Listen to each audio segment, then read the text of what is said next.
Hi అండి. Welcome to our channel Sivareddy పగడాల.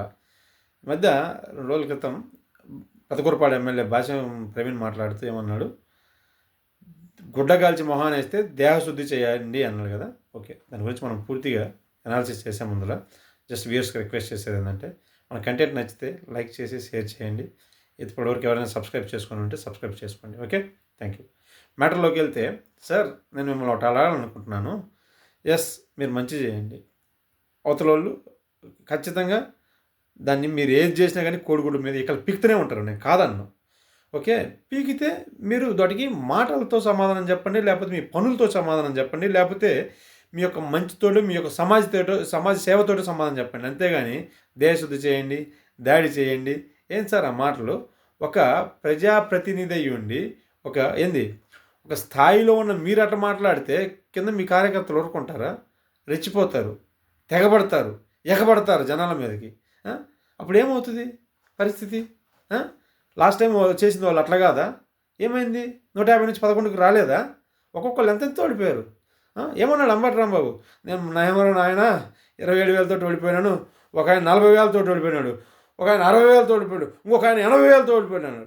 మీరు ఆ 80,000 లిస్టులో ఉంటారు ఇట్లాంటి మాటలు కానీ మాట్లాడితే. ఈసారి అర్థమైందా?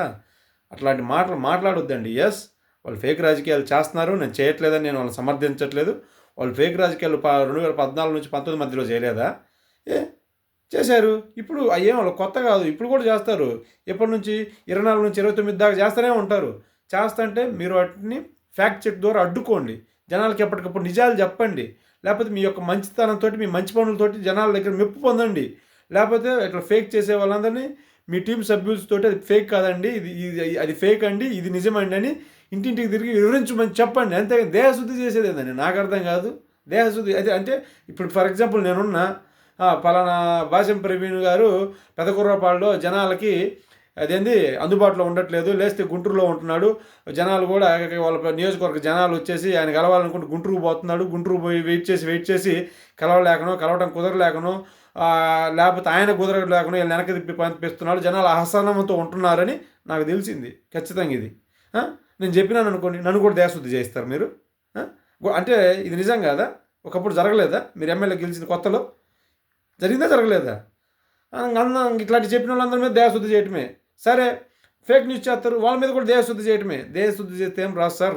మీరు ఇంకా పలసన అయిపోవటమో, లేకపోతే 90,000తోనో 190,000తోనో మీరు ఓడిపోవడం తప్ప. గుర్తుపెట్టుకోండి, మంచితోటి గెలవండి, మంచి మాటలతోటి గెలవండి, మంచి పనులతోటి గెలవండి, మంచి చేసి గెలవండి. ఓకే, ఇట్లాంటి ఫాల్తు మాటలు మాట్లాడే ఒక పార్టీ 11కి వచ్చింది. ఓకే, మీరు కూడా అట్లాంటి దయచేసి చెయ్యొద్దు.